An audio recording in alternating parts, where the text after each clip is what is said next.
Hi guys, this is our tutorial on how to create a page in Schoology.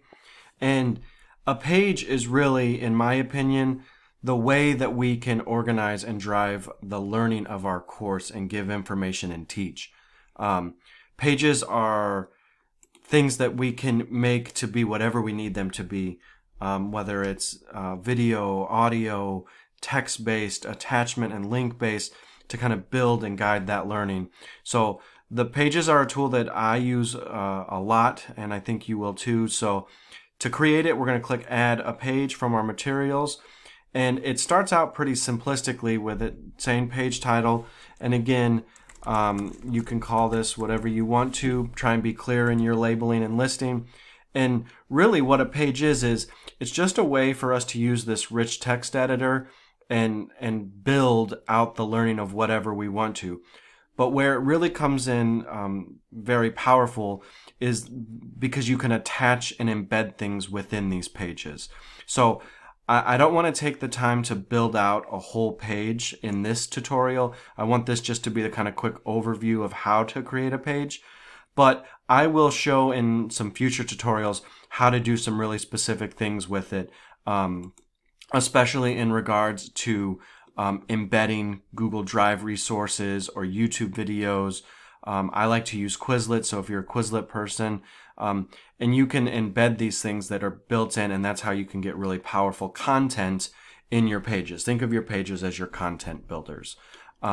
You can also use their pre-built-in things to attach files, whether it be documents with instructions on what to do, maps on what to read, again, links and resources, audio, video. So this is a good, quick, easy way to give audio directions or to film a quick video of you greeting the class or giving directions. And then to use their external tools. Now, the external tools listed down here work a lot like these external tools, only different. These external tools will get added on kind of like attachments. If you do it up through the rich text editor, it'll embed them and nest them into the page. And I'm going to show some examples of these things. But what I want you to really know is that anything you put into this window is what will show up to the student. So you can align it to learning objectives, you can assign it out individually or in groups, publish it, you can make it show up inline or to show up on a new page. Now it defaults to being on a new page, and I want to show you the difference. So let's just put, I'll just put some sample text here. And maybe for visual purposes, I'll just insert a quick image from my computer. I'll just use one of my banner pictures. So here's just a picture so that you can visually see it in the page. Now, when I insert that, I can also, tie links into it and do all kinds of stuff like that. This is where I build that content. But let's give you an example of what this looks like. So a page that is told to display on a new page, when I create it. And what I'm going to do is I'm going to take this page and I'm going to nest it up inside my unit 1 so you can see kind of how it fits in with other things. So I'm just going to nest it into a place here. And I want you to see this from the student perspective. So if I go to view course as, and I choose my student I want to see it as, when that student comes to my class and they see my announcement banner and then my content, when they open up a folder, they're going to see everything that's in that folder. And in this case, I have 1, 2, 3 assignments and a page. Now, because I told that page to open in a new page, like in a new window, they don't see the details of this page. When they click on it, then they see the details of that page. Now, that might be something that you want them to click on, and doing this will let you in future tutorials, just so you're clear, you will be able to set up, let me go back as my teacher.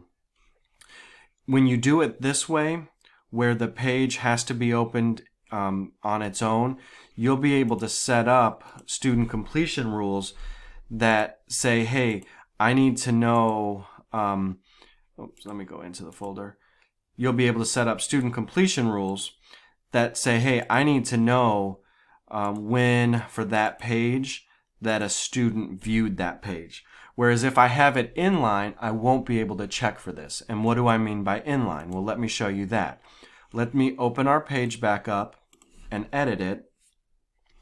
And I'm going to change this icon right here from display on new page to display inline. And when I save those changes, the difference now is, and you can see it already, that the content of the page shows up even in this folder view of materials.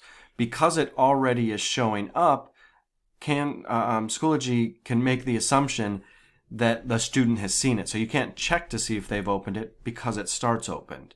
But what's nice about that is as the student is coming in and viewing it, if the page sets up something beneath it, it might make more sense as they view that folder to see the directions and the images on the page along with the links that maybe come next or go along with it. So you have control over how those work when you create those pages. Now, I don't want to create there's so many things you can do with pages. So what I thought is, let me just show you a few examples of how I've started using pages so that you get an idea. One really simple way, and I'll go into my 7th grade here. One really simple way to use pages is to show up a link and just an image to help kind of tie what the link is together. So in my 7th grade, they're going to be using a map to navigate around their learning. So I simply put a page that introduces the link and the map, and when they open this, it takes them out to a separate website that guides their learning, and then they come back in here for project submissions and assignment submissions. So a page can simply be a picture and a link if you want it to be, but this reads a lot clearer direction-wise than just a text that says complete the assignments below, right? Now, another way that I will use this, and here I'll go back into my 7th graders. In this part of the game, of their unit, I have a page, see that I'm going to make them view the item. I want to know when they open that. But the page itself is still just directions and a link, an image link that takes them somewhere else. So I don't have to make these pages overly complicated to help guide learning through my units.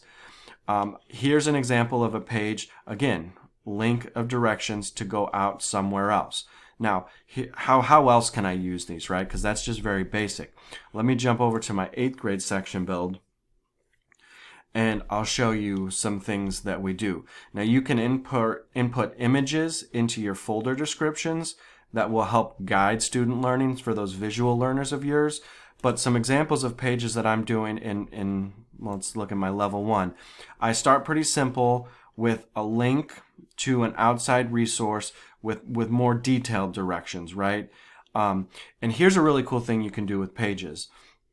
When I have students that take an assessment, if they don't meet the minimum requirements, they're going to get grouped into a group that needs to be retaught.